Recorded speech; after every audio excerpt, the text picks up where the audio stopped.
भी कूलर फिर कुछ होते नहीं थे, इसलिए रावल रतन सिंह ने इसके लिए पानी में महल बनवाया ताकि गर्मी के मौसम में वो आराम से रहे। और एक लकड़ी की नौका होती थी, उसकी मदद से इस महल में उसको ले जाया और लाया जाता था। उस जमाने में 65,000 लोगों का पॉपुलेशन होता था। तो उस जमाने में पंडित जी होते हैं जिनका नाम होता राघव चेतन। तो राघव चेतन के उस जमाने में काले जादू करने का काम करता था, जादू टोना काला जादू करता था, लेकिन अपने राज्य के हित के लिए करता था। बचपन की सेना अगर चित्तौड़ पर चढ़ाई करने के लिए आती थी तो उस काले जादू का प्रयोग सेना के ऊपर किया था। लेकिन अपने मंत्रियों के बेखावे में आने पर यहाँ के जो रावल रतन सिंह थे उन्होंने रावल रतन सिंह ने अपने राघव चेतन को अपने राज्य चित्तौड़ से बाहर निकाला। तो वो राघव चेतन इस चीज़ को अपना अपमान समझ लेकर अपमान का बदला लेने के लिए दिल्ली पहुंचा। और दिल्ली में उस जमाने के दिल्ली के तख्त पर बैठा था अलाउद्दीन खिलजी। तो अलाउद्दीन खिलजी ने मिलकर रानी पद्मिनी की खूबसूरती का अपमान किया और बड़ा चढ़ा के बातें बताई कि रानी पद्मिनी मेवाड़ की सुंदर है, पानी में खूबसूरत वजह से दिखता है। तो अलाउद्दीन खिलजी एक विशाल सेना के साथ चित्तौड़ पर आक्रमण करने के लिए आता है। तो आने के बाद में यहाँ से चारों तरफ इस किले को घेराबंदी कर दी, लेकिन कई महीनों की घेराबंदी के बाद भी वो इस किले को जीत नहीं पाता, क्योंकि उस जमाने में किले को जीतना एक नामुमकिन बात है। तो अपना एक पैगाम एक खत यहाँ के राजा रावल रतन सिंह के पास पहुँचाता है और बोलता है खत के द्वारा कि ठीक है, मैं आपसे बिना युद्ध कर ही चला जाऊँगा, लेकिन मेरी एक दिली तमन्ना है, मैं आपके किले आपके दुर्ग को देखना चाहता हूँ। तो ऐसा कहते हैं यहाँ के राजा रावल रतन सिंह उसको मेहमान के तौर किले में लाते हैं।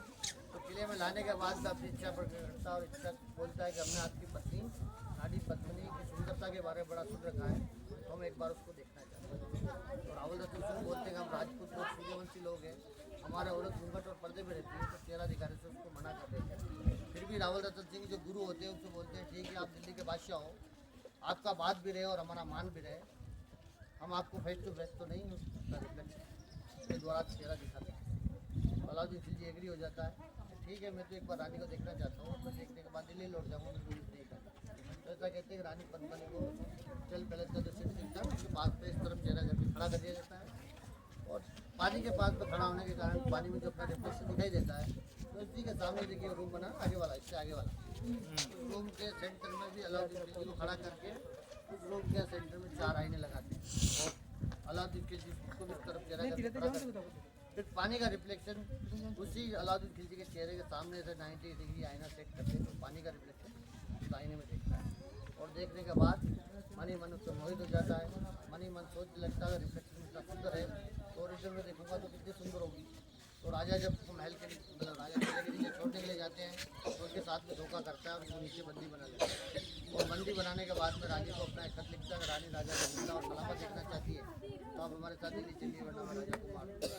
तो रानी क्या जितनी खूबसूरत थी उतनी दिमाग से तेज और चालाक थी, वापस जवाब दिया उसने कि आप राजा को मत मारो, मैं आपके साथ चलने के लिए तैयार हूँ, लेकिन मैं अकेले नहीं चलूँगी, मेरी जितनी दासियाँ हैं सहेलियाँ हैं साथ में चलेगी, तो आप 700 पालकिया किले के अंदर पहुँचाइए, मैं आपके साथ चलने के लिए तैयार हूँ।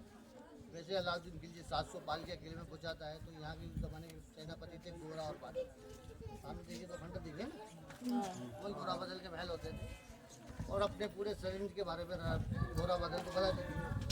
और लेडीज़ की जगह लेडीज़ के कपड़े पहना 700 पालकियों में सैनिकों को दिखाया जाता है। और जिस तरीके से अलाउद्दीन खिलजी उनको धोखे से बंदी बनाता है, उसी तरीके से धोखे का बदला धोखा देकर रतन सिंह को छुड़ाया जाता है। उसके बाद में युद्ध के मैदान में आवाज़ सारे योद्धा राजपूत लोग केसरिया कलर का पगड़ी पहन लेते हैं, मतलब मरो या मारो। केसरिया पगड़ी पहनने का बाद होता है कि मरना और मारना है, उसको बोलते हैं हमारे यहाँ केसरिया बांट। और युद्ध में उतर जाते हैं। उसके बाद में यहाँ की जो राजपूत सेना होती है कम होने के कारण सारे राजपूत लोग लड़े के अंदर मारे जाते हैं। तो रानी पद्मिनी अपनी मेवाड़ की आन बान शान को रखने के लिए और अपने सत्यत्व की रक्षा के लिए 16,000 राजपूत वीरांगनाओं के साथ में शहर जलाने। और जब अलाउद्दीन खिलजी जीत कर किले के अंदर आता है, रानी पद्मिनी उसको नहीं मिलता और रानी की राख मिलती है, तो अब क्रोधित होता है। क्रोध में आने के बाद में सारे महलों और मंदिरों को खंडन कर देता है। वो वहाँ जोहर कुंड जो देखा वही है, वो जितनी भी मूर्तियाँ ये देखेंगे ना सभी उस चीज़ में सबसे ज़्यादा तोड़ भाग उसी में ही है। और उसका एक लड़का था अलाउद्दीन खिलजी का, खिजर खान, उसको यहाँ की गद्दी में बिठा देता है और चित्तौड़गढ़ नाम हटाकर इसका खिजराबाद नाम है। मतलब इस किले के नाम हुए तो सब चित्रकूट, खिजराबाद, चित्तौड़गढ़ 3 नाम हुए। आईने तो भी आपको जो अंदर जाएंगे ना दिखेंगे, आईने तो वगैरह कुछ पहले पद्मा फिल्म के ऊपर